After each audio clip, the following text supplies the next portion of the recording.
आपको याद है कुछ दिन पहले दीपक मोहम्मद नाम का लड़का पूरे देश ने सर के ऊपर बैठा कर रखा था। देश ने नहीं बल्कि इस देश के अंदर जो कांग्रेस पार्टी और राहुल गांधी है, इन्होंने उसको सर के ऊपर बैठा के रखा था और बोल रहे थे कि सेकुलरिज्म की परिभाषा क्या है। दरअसल आज से 4 दिन पहले दिल्ली के उत्तम नगर इलाके के अंदर एक 26 साल का युवा होली के त्योहार के लिए घर पे आया था। उसको पता भी नहीं था कि घर के ऊपर कुछ दिन पहले झगड़े हुए या क्या हुआ है। और उस घर के अंदर एक बच्ची वहां पर होली खेल रही थी और उस टाइम उस बच्ची से बलून से निकला हुआ 2-4 बूंद का पानी एक जो वहां से गुजर रही थी महिला उसके अंग के ऊपर जाता है। उसके बाद वो महिला अपने इस्लाम का हवाला देते हुए पिट जाती है और घर जाकर बड़ी 20-25 लोगों की भीड़ लेकर आती है और उस युवक को बुरी तरीके से मारती है और उस मारपीट के अंदर उस युवा की जान चली जाती है। प्रश्न ये है कि दिल्ली के अंदर अब 4 या 5 दिन हो गए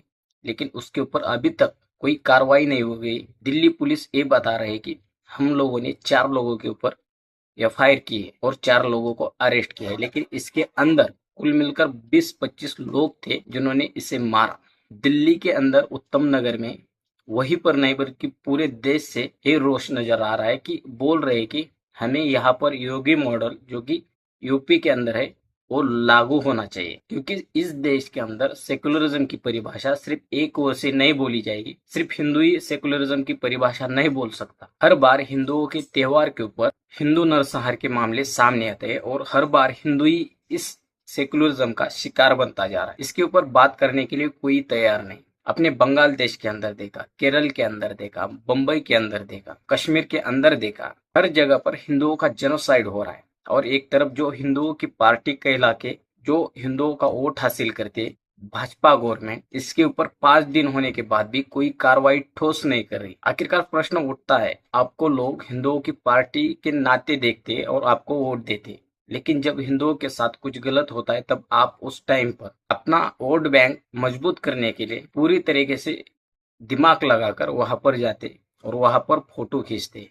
आपको याद होगा कुछ दिन पहले अटल बिहारी वाजपेयी ने अपने स्पीच के दौरान कहा था कि इस देश के अंदर 82% हिंदू है, इसलिए इस देश के अंदर सेकुलरिज्म आबाद है। इस देश के अंदर ये बात सच है कि जहां पर भी डेमोग्राफिक चेंज होता है वहां पर कैसे हिंदुओं के साथ नरसंहार किया जाता है, हिंदुओं का जेनोसाइड होता है, और इसके ऊपर बात कौन करेगा। ये भाजपा वाले आजकल अपनी वोट बैंक के चक्कर में धुंध है। इनको कुछ भी करके अपनी सत्ता बनानी है, चाहे वो उनको हिंदुओं का वोट मिले या मुस्लिमों को या दलितों का। और दूसरी ओर कांग्रेस सेकुलरिज्म की परिभाषा सिखाती है और बोलते हैं कि हमें दीपक मोहम्मद जैसे बनना चाहिए। अरे यार, दीपक मोहम्मद ने उस टाइम वो जो किया वो सच मानते हैं हम, लेकिन आज जो दिल्ली के अंदर हुआ है वो सच नहीं। इसका विरोध आप नहीं कर सकते। सिर्फ इस देश का जो सामान्य हिंदू है वही विरोध सड़कों के ऊपर उतर कर करेगा। मुझे पता नहीं इस पेज के ऊपर इस वीडियो के माध्यम से कितने लोग, कितने हिंदू, कितने भारतीय जुड़ेंगे, लेकिन आज इस वीडियो के माध्यम से मैं आपको बताना चाहता हूँ, हमें कोई रस नहीं कि हिंदू मुस्लिम करते बैठे। सिंपल सा फंडा है। मेरे व्हाट्सएप का डीपी, मेरे व्हाट्सएप के ऊपर स्टेटस एपीजे अब्दुल कलाम अशफाक उल्लाह खा के लगते हैं। क्यों?